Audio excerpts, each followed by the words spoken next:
Hello students, welcome to this lecture 5 of atomic and molecular spectroscopy. So up till now we have been looking about various atomic models. We have learned various atomic models.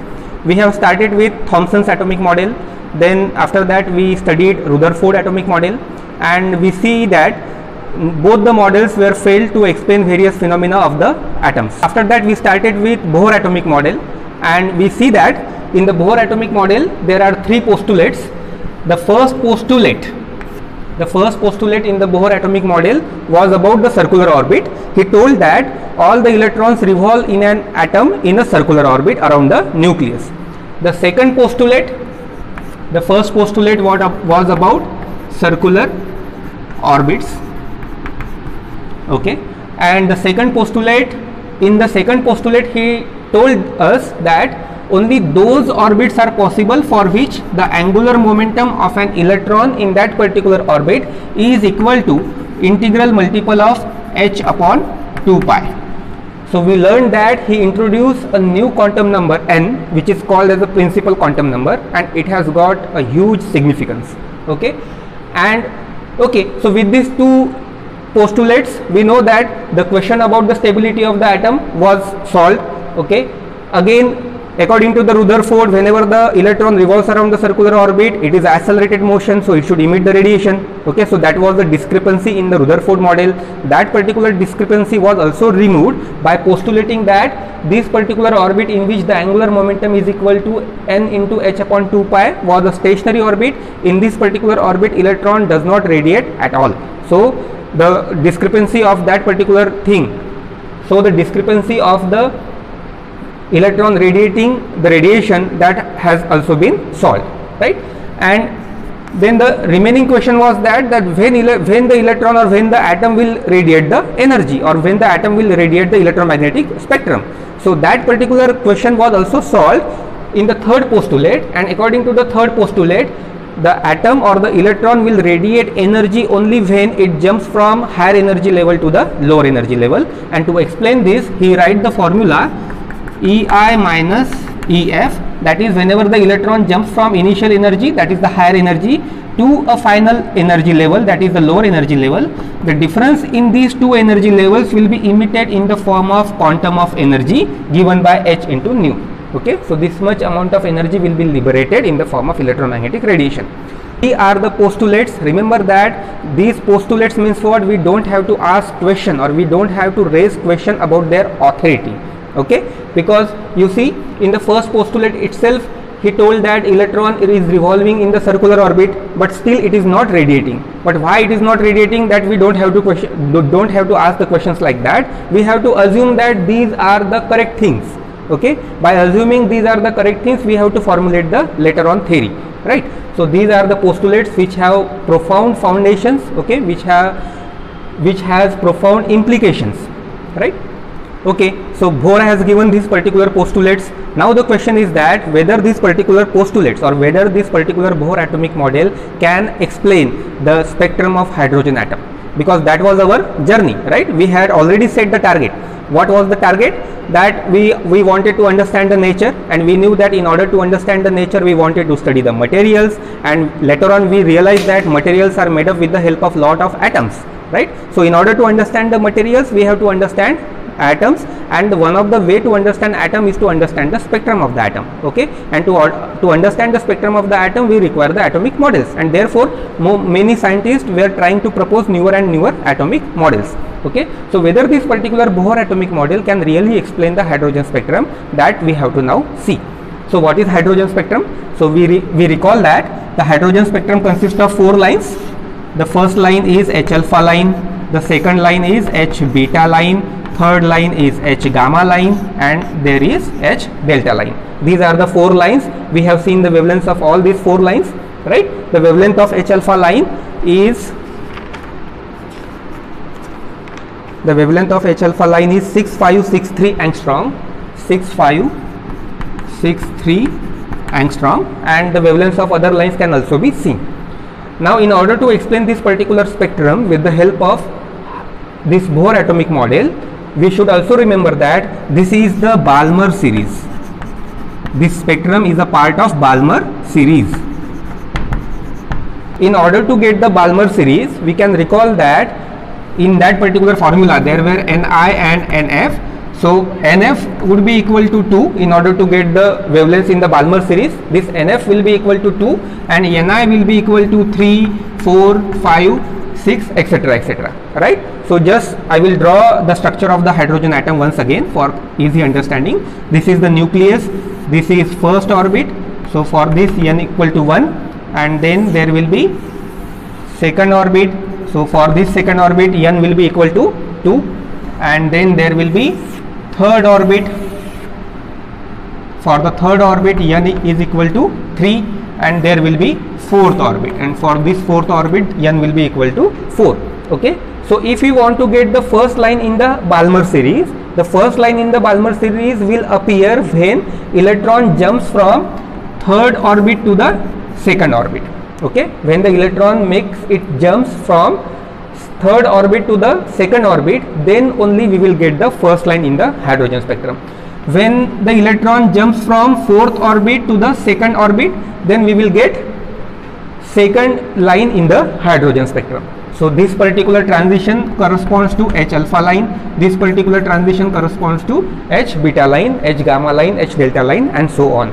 So we will verify whether this H alpha line emitted in this particular fashion really has this much wavelength given by the experimental facts, that is 6563 angstrom. So in order to do that, how we can apply Bohr atomic model to get this particular wavelength? So just like that, see, the second orbit has n equal to 2, and therefore what will be EF final, because this is nothing but our NF. Okay, this n equal to 2 will be equal to, this NF will be equal to 2, and Ni will be equal to 3, because the electron is making jump from third orbit to the second orbit, right? So NF equal to 2 and Ni equal to 3. So corresponding to NF equal to 2, we have to take energy, that will be E2. Okay, so I will just rewrite this particular equation. EI means what? It is the initial energy level. What is initial energy level? Initial energy level for H alpha line will be the orbit for which n will be equal to 2. N will be equal to 3. Therefore here we can write E3 minus EF.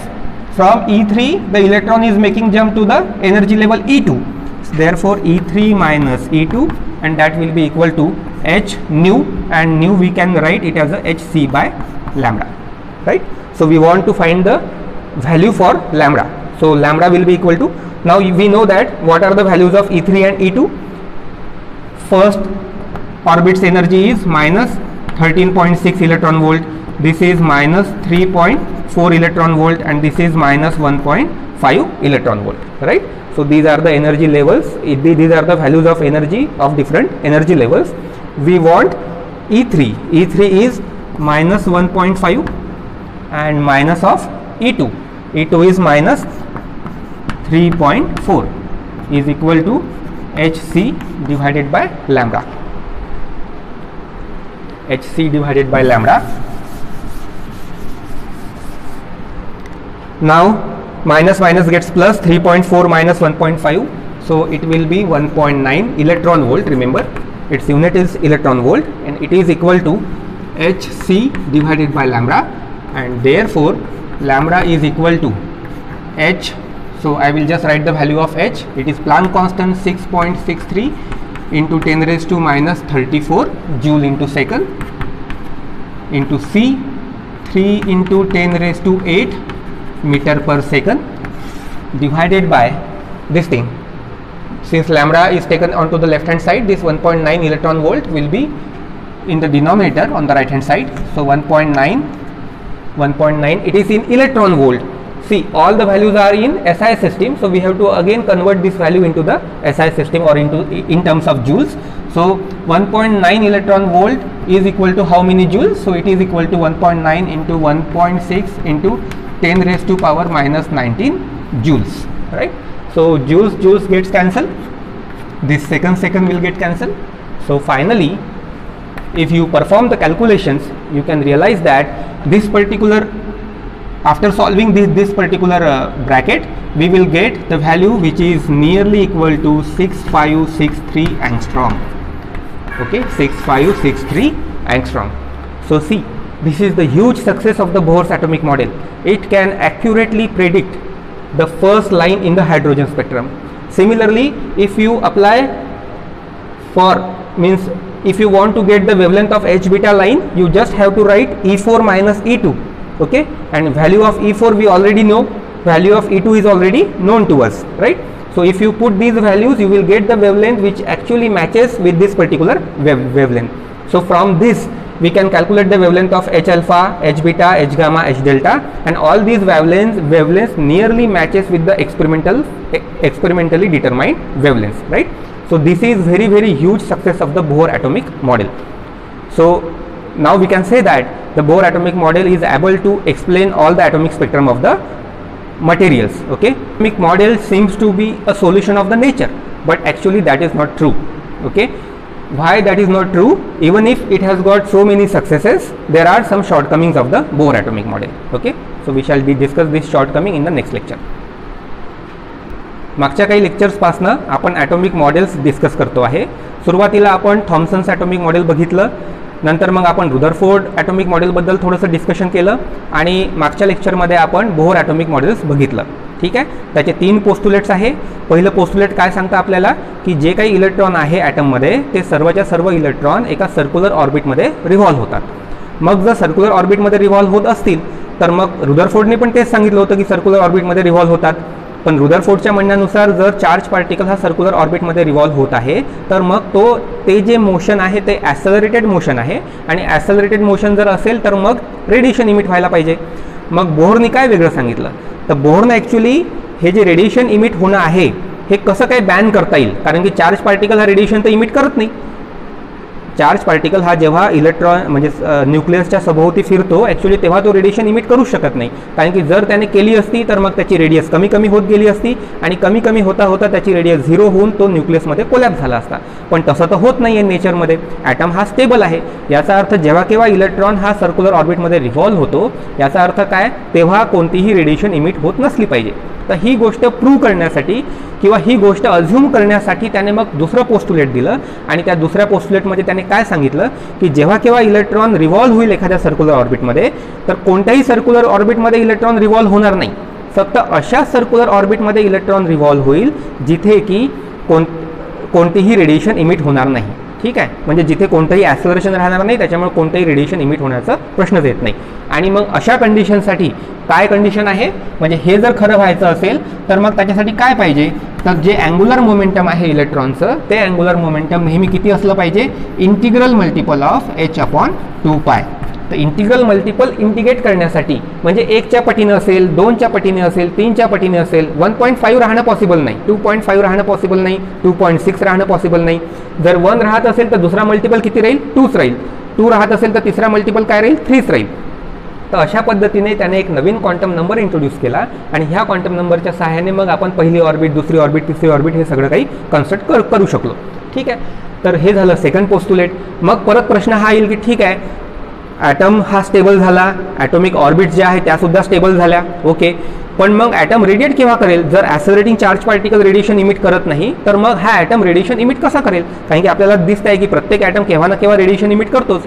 तर मग ते explain करण्यासाठी बोहरने तिसरं postulate दिलं, आणि त्या तिसऱ्या पोस्टुलेटमध्ये त्याने सांगितलं की इलेक्ट्रॉन किंवा ॲटम हा रेडिएशन तेव्हाच इमिट करेल जेव्हा तो हायर एनर्जी लेवलपासून लोअर एनर्जी लेवलमध्ये जम्प करेल. ठीक आहे, तर जर वेगवेगळ्या ॲटमच्या वेगवेगळ्या एनर्जी लेवल असतील, ठीक आहे, आणि त्या एनर्जी लेवल कशा मेन्शन होतील, n=1, n=2, n=3, n=4 etcetera etcetera. तर जेव्हा केव्हा इलेक्ट्रॉन हायर एनर्जी लेवलमध्ये असेल आणि तो हायर एनर्जी लेवलपासून जर लोअर एनर्जी लेवलमध्ये येत असेल तरच मग तो रेडिएशन इमिट करेल. ठीक आहे, तर हे झाले बोहरचे 3 पोस्टुलेट्स. आणि जेव्हा याने 3 पोस्टुलेट दिले तेव्हा मग खूप उत्सुकता होती, कारण की हे 3 पोस्टुलेट्सने खूप सारं आपल्याला दिलेलं आहे, आणि त्याच्यामुळे असं वाटत होतं की याने सगळेच्या सगळे प्रॉब्लेम सॉल्व्ह होतील. कोणते प्रॉब्लेम सॉल्व्ह होतील, आपण हे सगळं कशासाठी करतो आहे, आपण सुरुवातीलाच बघितलं की आपण आपले टार्गेट्स एकदम सेट करून ठेवले होते. टार्गेट्स काय होते आपले, तर आपल्याला ॲटॉमिक स्पेक्ट्रा स्टडी करायचा आहे, आणि त्याच्यासाठी ॲटॉमिक मॉडेल्स डिस्कवर करायचे आहे किंवा इन्व्हेंट करायचे आहे. का बरं करायचं आहे हे सगळं, कारण की आपली सगळी जे फोर्स आहे ते कशासाठी आहे की आपल्याला नेचरला समजून घ्यायचं आहे. नेचरला समजून घ्यायचं असेल तर नेचरमध्ये असणारे मटेरियल जे आहे किंवा मॅटर आहे त्याला समजून घ्यावं लागेल, आणि मॅटर्स ज्या गोष्टीपासून कंपोज झालेले आहे त्या गोष्टीला आपल्याला समजून घ्यावं लागेल, म्हणजे ॲटम्सला समजून घ्यावं लागेल. आणि ॲटमचं बिहेवियर जर माहीत करायचं असेल तर मग ॲटॉमिक मॉडेल्स आपल्याला डेव्हलप करायचे म्हणजे करावे लागतील. आणि ॲटम्सला समजून घेण्यासाठी सगळ्यात बेस्ट वे काय आहे की ॲटम जो स्पेक्ट्रम इमिट करतो त्याला समजून घेणे, आणि परत मग हा स्पेक्ट्रमला समजून जर घ्यायचं असेल तर परत आपल्याला ॲटॉमिक मॉडेल्स लागतील.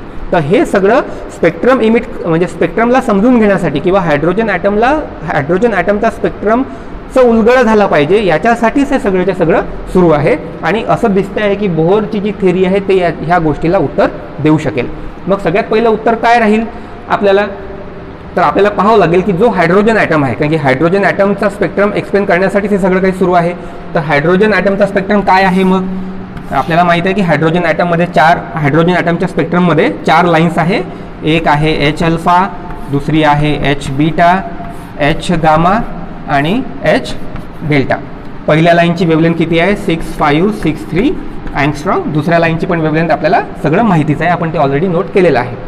आणि हा जो स्पेक्ट्रम आहे हा बेसिकली कोणत्या याच्यामधला स्पेक्ट्रम आहे, बाल्मर सिरीज. आणि आपण हे ऑलरेडी बघितलं आहे की बाल्मर सिरीज केव्हा इमिट होईल, एखादा हायड्रोजन ॲटम ही बाल्मर सिरीज केव्हा इमिट होईल.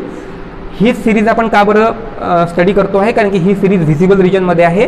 ही जी वेवलेंथ आहे तुम्ही बघू शकत असाल की हे व्हिजिबल रेंजमध्ये आहे. ठीक आहे, तर आता बाल्मर सिरीज केव्हा इमिट होते, तर केव्हा इमिट होते जेव्हा सेकंड नंबरच्या ऑर्बिटमध्ये जर हायर एनर्जी लेवलपासनं इलेक्ट्रॉन जम्प करत असेल तर मग कोणता स्पेक्ट्रम मिळेल आपल्याला, बाल्मर सिरीज. आपण बघितलं आहे की जर n = 1 मध्ये जम्पिंग होत असेल आउटर एनर्जी लेवलमधून तर आपल्याला लेमन सिरीज मिळेल. n = 2 मध्ये जर जम्पिंग होत असेल तर आपल्याला काय मिळेल, बाल्मर सिरीज मिळेल. तर n = 2 इथे जम्प व्हायला पाहिजे. तर इथे आपण क्वांटम नंबर ऑलरेडी मेन्शन केलेले आहेत ह्या एनर्जी लेवल्समध्ये. तर आता बघा इथे n = 1 आहे, तर याची एनर्जी किती राहील E1, याची एनर्जी किती राहील E2, याची energy E3, E4, likewise E5. Here n will be equal to 5. आता बाल्मर सिरीजमध्ये स्पेक्ट्रल लाईन्स केव्हा मिळतील आपल्याला, तर केव्हा मिळणार आहे आपल्याला की जेव्हा n = 3 पासून इलेक्ट्रॉन जर जम्प होत असेल, म्हणजे सुरुवातीला इलेक्ट्रॉन हायर एनर्जी लेवलमध्ये आहे n = 3, आणि इथून जर इलेक्ट्रॉन n = 2 मध्ये जर जम्प होत असेल तर आपल्याला कोणती वेवलेंथ मिळेल, एच अल्फा लाईन मिळेल. ठीक आहे, जर इलेक्ट्रॉन सुरुवातीला n = 4 ऑर्बिटमध्ये आहे आणि तिथून जर तो डायरेक्टली n = 2 ऑर्बिटमध्ये जम्प होत असेल तर मग आपल्याला काय मिळायला पाहिजे, एच बीटा लाईन मिळायला पाहिजे. तसंच मग H gamma line, H delta line वगैरे वगैरे. आता हे थेरॉटिकली बोहरने ऑलरेडी सांगितलं होतं आपल्याला की कशा कशा स्पेक्ट्रल लाईन्स राहतील बाल्मर सिरीजमधल्या सुद्धा. मग आता आपल्याला एक्सपेरिमेंटली नोन डेटा आहे आपल्याकडे, म्हणजे लोकांनी एक्सपेरिमेंट करून या प्रत्येक लाईनची वेवलेंथ ऑलरेडी डिटरमाइन केलेली आहे. त्याच्यानुसार आपल्याला माहिती आहे की एच अल्फा लाईनची वेवलेंथ किती आहे, 6563 अँगस्ट्रॉम. ठीक आहे, 6563 अँगस्ट्रॉम जर वेवलेंथ असेल तर मग आता ही एक्सपेरिमेंटली वेवलेंथ ही थेरॉटिकली वेवलेंथ सोबत मॅच व्हायला पाहिजे. आता थेरॉटिकल वेवलेंथ आपण कशी काढणार, तर त्याच्यासाठी फॉर्म्युला आहेच EI - EF = hν. आता EI कोण राहील, तर EI म्हणजे काय, इनिशियल एनर्जी लेवल. कोण राहील एच अल्फासाठी इनिशियल एनर्जी लेवल, सुरुवातीला तो कुठे आहे तर E3 मध्ये असायला पाहिजे, तरच मग तो E2 मध्ये जाईल, म्हणजे हायर एनर्जी लेवलमधून लोअर एनर्जी लेवलमध्ये जाईल. ठीक आहे, तर EI किती झाली E3, आणि EF म्हणजे किती राहील, कुठे येणार आहे तो फायनली E2 मध्ये. E2 it is equal to h nu, आणि न्यू म्हणजेच काय आहे c/λ. तर मग जर तुम्ही आता हे लॅम्बडा इकडे नेलं आणि E2 आणि E3 ची व्हॅल्यू आपल्याला माहीतच आहे, आणि जर सॉल्व केलं तर लॅम्बडाची व्हॅल्यू नियरली 6563 अँगस्ट्रॉम एवढी राहील. ॲक्च्युली ही 6540 असं काहीतरी असायला पाहिजे. कॅल्क्युलेशन्स मी इथे परफॉर्म करत नाही आहे, पण lambda is equal to it is nearly equal to 6563 angstrom इथपर्यंत येईल. आणि मग तुम्हाला दिसेल की ही झाली थेरॉटिकली कॅल्क्युलेटेड व्हॅल्यू, आणि एक्सपेरिमेंटल कॅल्क्युलेटेड व्हॅल्यूसुद्धा एवढीच आहे. म्हणजे ह्या दोनमध्ये क्लोज रिलेशनशिप आहे. म्हणजे एक्सपेरिमेंटली जी व्हॅल्यू लोकांनी फाइंड आउट केली, बोहर थेरीसुद्धा तेच प्रेडिक्ट करत आहे. आणि अशाच प्रकारे जर तुम्ही सगळे कॅल्क्युलेशन केले तर तुम्हाला असं दिसेल की एच बीटाची लाईनसुद्धा एक्झॅक्टली मॅच होते, एच गामाची लाईनसुद्धा एक्झॅक्टली मॅच होते, एच डेल्टाची लाईनसुद्धा एक्झॅक्टली मॅच होते. अशा प्रकारे सर्वच्या सर्व लाईन नियर अबाउट पूर्ण मॅच होतात. आणि अशा प्रकारे बाल्मर सिरीजचा हायड्रोजन ॲटमचा जो बाल्मर सिरीजचा स्पेक्ट्रम आहे तो पूर्णपणे बोहर मॉडेल जो आहे तो एक्सप्लेन करू शकतो. मग याचाच अर्थ काय म्हणायला पाहिजे आपण की लेमन सिरीज बाकीच्या सिरीजच्या पण वेवलेंथ बरोबर एक्सप्लेन करायला पाहिजे. नक्कीच करतो. म्हणजे काय, बोहर ॲटॉमिक मॉडेल हा ग्रेट सक्सेसफुल झाला. बोहर ॲटॉमिक मॉडेल हा नेचरचा सगळेच प्रॉब्लेम सॉल्व्ह करू शकला पाहिजे किंवा ॲटॉमिक फिजिक्सचे सगळे प्रॉब्लेम सॉल्व्ह करू शकला पाहिजे असंच सर्व लोकांना वाटत होतं. पण एक्सपेरिमेंटल सायंटिस्ट जे असतात ते प्रत्येक वेळेस नवीन नवीन इन्स्ट्रुमेंट डेव्हलप करत असतात. ठीक आहे. आणि अशाच एका एक्सपेरिमेंटमुळे किंवा अशाच एका एक्सपेरिमेंटल इन्स्ट्रुमेंटमुळे बोहर थेरीची जे काही लिमिटेशन्स आहेत ते समोर आली. तर बोहर थेरीची शॉर्टकमिंग्स काय आहे हे आपण पुढच्या लेक्चरमध्ये बघणार आहोत. Thank you very much.